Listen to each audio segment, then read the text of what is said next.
Good afternoon and welcome to my screencast that is going to be discussing the utilisation of self-regulation theory in order to reduce student antisocial behaviours and ultimately reduce student exclusions from school.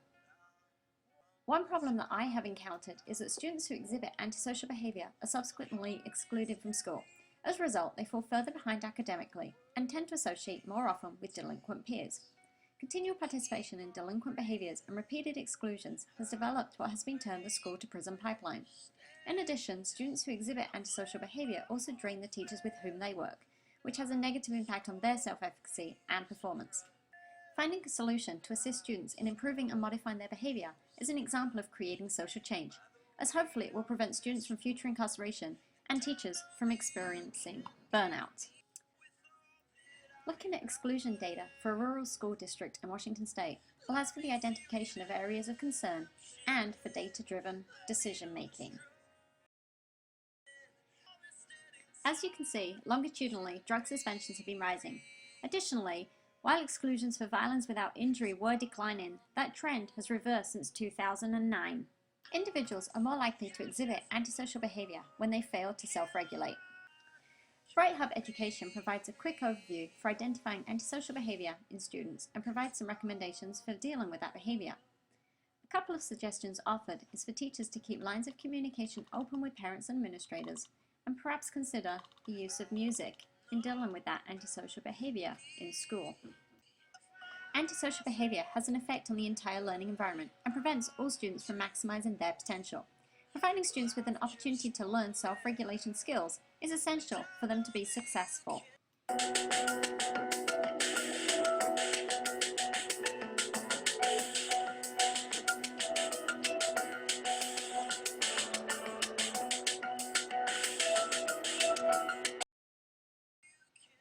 Self-regulation is the ability to control one's thoughts, emotions, and behaviours. This next clip presents the effects of effective self-regulation. Hi. Okay, marshmallows. What does that have to do with a child's success? Well, around 40 years ago, an American psychologist called Walter Mischel designed this test where you say to a young child, you have a choice. You can have one marshmallow now, or if you wait 15 minutes, you can have several marshmallows. And he made a very interesting discovery. Around 30% of all 4-year-olds will wait. The kids who wait scored on average 210 points higher on their college entrance exams. They also do considerably better in terms of their social development, their resistance to risky behaviors, temptations, aggression. When we consider how much we invest in incarcerating adults in comparison to how little is spent educating our youth, it's evident that addressing antisocial behaviour at an early age is critical for the economic health of our nation. This is a fact sheet published by the Vera Institute of Justice, which presents the cost for annual incarceration, as well as the millions of dollars for operational costs of our state prisons. In comparison, this is an excerpt from the 2013 Organization and Financing Report from the Office for Superintendent of Public Instruction in Washington, which shows the basic education allocation for each student.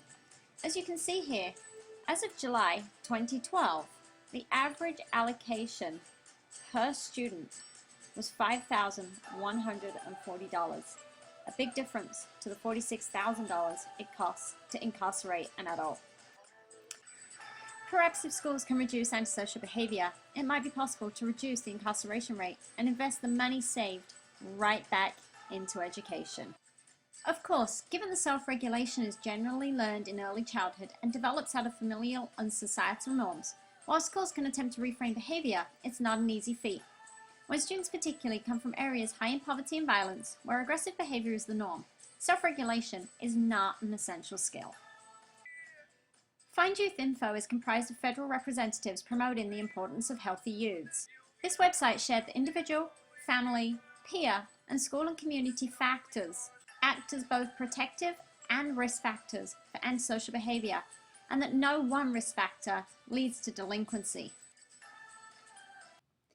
As we have witnessed so far, the importance of finding a solution to enhance students' self-regulation cannot be underestimated. Students often don't see how their behaviour impacts others. So you weren't bothered about the effect you were having on other students? No, because I didn't really see it like that. Like, I didn't see my behaviour affecting their education.